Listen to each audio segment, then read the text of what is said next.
ሰላም ከመይ ትኾኑ ክቡራት ተኸታተልቲ ሲኤም ኤክስትራ ሾው ዕለታዊ ዜና ስፖርት ሒዝና ልኩም ቀሪብና ኣለና። ሰናይ ምክትታል።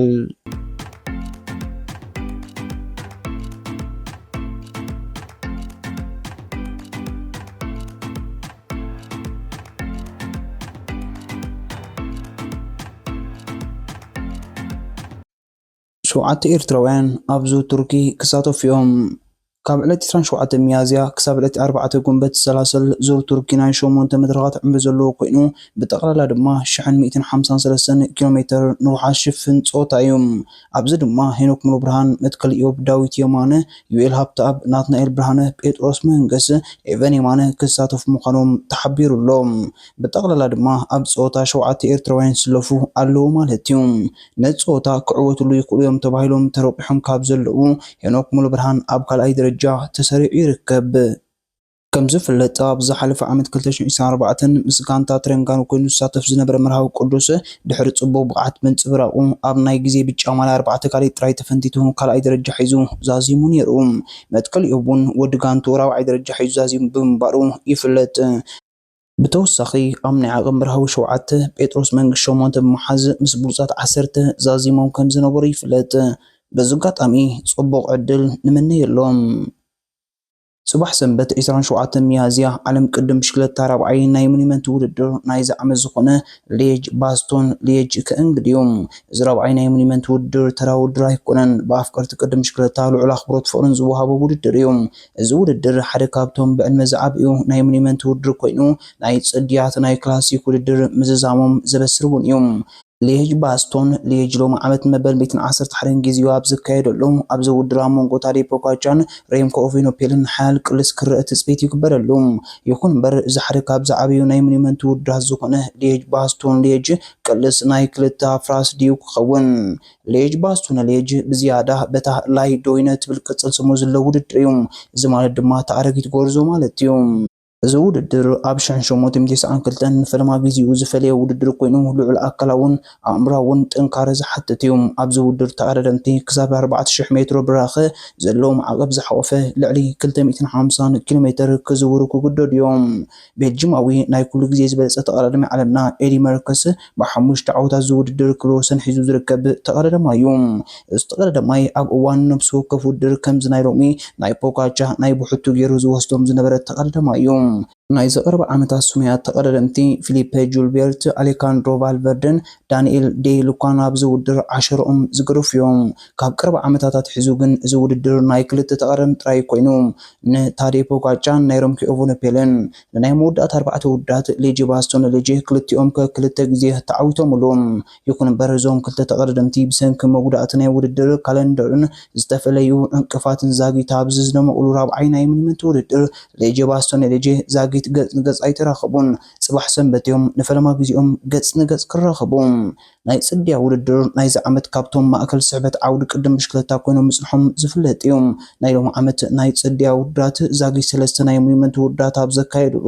ሓደሽቲ መተላለቕቲ ንዓለም ኣላልዩ ኣብ ምዛም ገጹ ኣቕኒዑ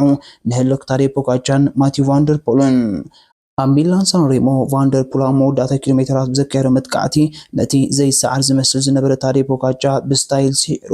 ነታዴ ፖጋቻ ልዕሊ ዝኾነ ውድድር ናይ ዝዓመት ክዕወተላ ዝበሃገ ዓወት ሚላን ሳን ሬሞ ካብ ኣፉ መንጢርዎም። ፖጋቻ ኣብ ዙር ፋልንደርስ ብዘለዎ ዓቕም ናይ ምድያብ ዕቑር ዓቕምን ንመወዳድርትኻ ካብ ነዊሕ ቤትካ ናይ ምኻድ ልምድን ተጠቂሙ ንቫንደርፖል ኣብ ዙር ፋልንደርስ ብምርታዕ ሕንኡ ፈዲዩ። ይኹን እምበር ቫንደርፖል ንፖጋቻ ኣብቲ ንፈለማ ግዚኡ ከም ተቐዳዳማይ ዝተወዳደረሉ ፓሪስ ሩቤክ ዓዲሙ ዳግማይ ኣብዚ ዓመት ፀብለቱ ኣረጋጊፁ።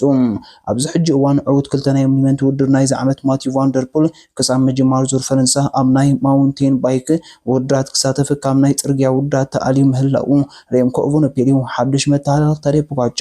ኣብ ዝተረፉ ናይ ጽድያ ውድድራት ኮይኑ ቀሪቡ ዘሎ። መምላስ ናይቲ ወርቃዊ ወዲ ኤቨነፖል ድሕርቲ ወርሒ ታሕሳስ መኪና ምግጫው ድሕሪ ናይ 6 ኣዋርሕ ብኩራት እዩ ናብ ውድድራት ተመሊሱ። ኤቨነፖል ናብ ኮንዲሽን ተመሊሱ ናብ ጎደና ዓወት ክሳብ ዘመለስ ግዜ ክወስደሉ እኳ እንተተባሃለ ዝሓለፈ ዓርቢ ኣብ ቀዳመይቲ ውድድር ናይ ዝዓመት ብራባዝ ፔጅል ተሳቲፉ ኣብ በኩር ናይ ዝዓመት ውድድሩ በኩር ዓወት ምስናዱ ኣይርሳዕን።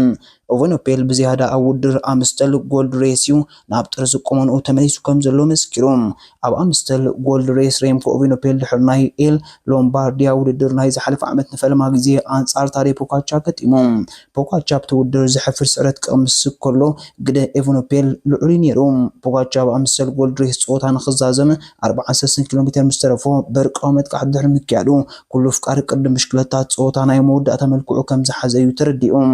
ንጾታ ብዓወት ፖጋቻ ምዛሙ ከም ትሑዝ ወሲድዎም ይኹን እምበር ሬምኮ ኦቨንፔል ኣብ ጎኒ ማቲያስ ኬልሞን ሰብ ምዃን ድሕር ዝረኣየ ሓያል ናይ ሃደን ጻዕሪ ጾታ ንኽዛዘም 15 ኪሎ ሜትር ምስተረፎም እቲ ክሳብ ናይ 30 ካሊታት በፂሑ ዝነበረ ናይ ግዜ ፍልልኦም ምስ ታዴ ፖጋቻ ናብ 10 ተውሪዶሞም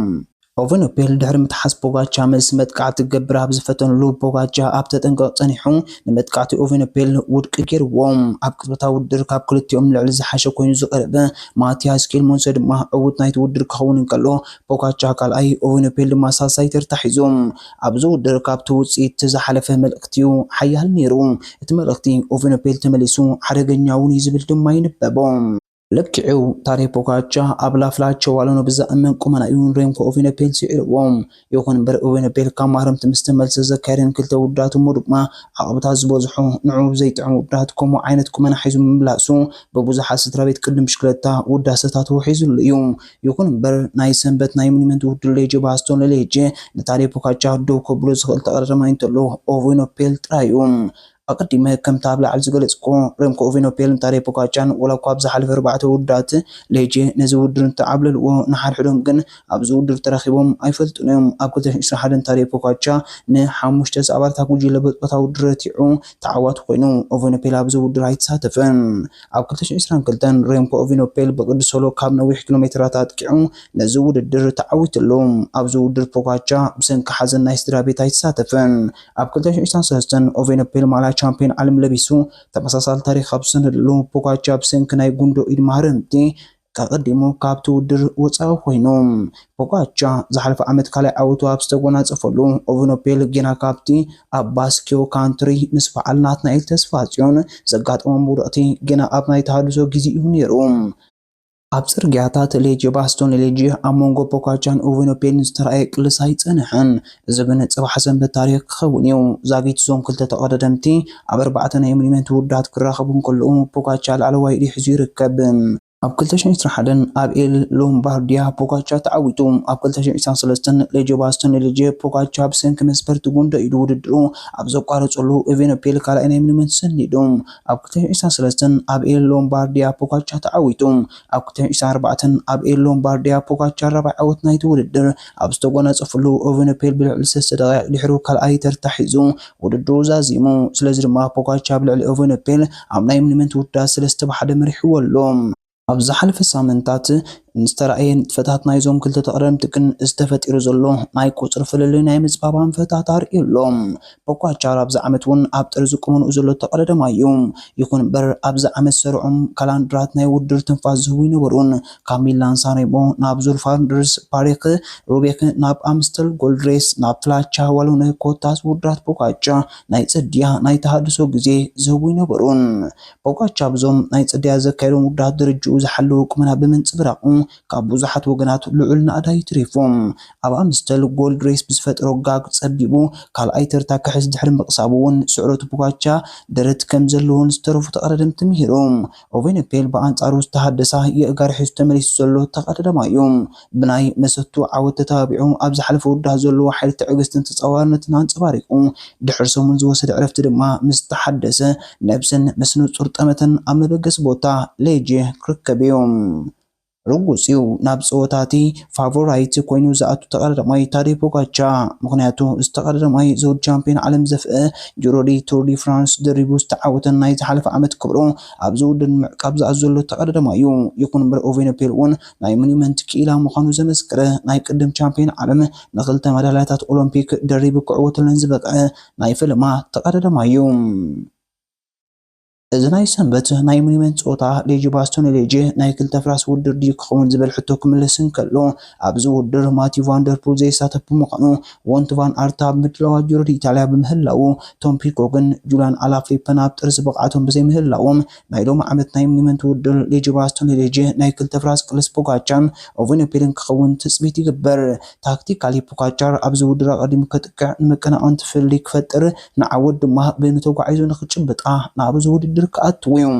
ይኹን እምበር ኤቨነፔል ኣብዚ እዋን ናይ ፖጋቻ ስልትታት ዝምጥንን ዘበርዕንን ቁመና ሃኒፁሎም።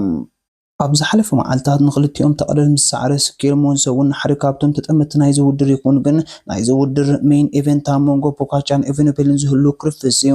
ካብ ክልቲኦም ተቐዳድምቲ ኣብዚ ውድድር ቀዳማይ ኮይኑ ምስ ዝዕወት ድምር ናይ ሌጂ ባስቶን ሌጂ ዓወቱን ኣብ 3 ክቢ ብምባል ምስ ታሪኻውያን ተቐዳድምቲ ሞሪኖ ኣርጀንቲንን ፍሬድ ብሩነንን ከመዓረረ እዩ። ንፖጋቻ ድማ ብፍላይ ኣብዛ ውድድር ምዕዋቱ ነዚ ኣብ ዝፅድያ ብድፍረት ኣብ ናይ ዓቐብ ኣብ ናይ የእማንን ኣብ ናይ ቅፅበታዊ ውድድራትን ከሳተፍ ዝወሰኖ ውሳነ ብልክዕ ከም ዘዋፅኦ ከመስክርን ኣብ ላዕልነቱ ኣብ ናይ ሞኒመንት ውድድራት ዘረጋግፀሉ መድረክ እዩ። ንኤቨነፔል ድማ ናይ ምልሶቱ ዳግማይ ናይ ዓወት በሪ ዝከፈትን ኣብ ልዕሊ መቀናቐንቱ ድማ ናይ ስነ ኣእምራዊ ብልጫን ክህልዎ ባይታ ዝፈጥር እዩ። ዞም ክልተ ናይዚ ግዜ ኣብ ጥርዚ ቁመና ዝርከቡ ተቐዳድምቲ ኣብ በበይኑ ዓመታት ኣብ ሌጂ ባስቶን ሌጂ ሓደ ኣንጻር ሓደ ከይተራኽቡ ኣብ ልዕሊ መወዳድርቶም ሳዕሲዖም እዮም። እዛ ናይ ጽባሕ ሰንበት ፆታ ግን እቲ ዝበለፀ ሳዕሳዓይ መን ምዃኑ እተመስክር ውድድር ክትከውን እያ። ነዛ ቻነል ሓደሽቲ ዝኾንኩም ላይክ ሼር ሳብስክራይብ ብምግባር ሰዓቡና።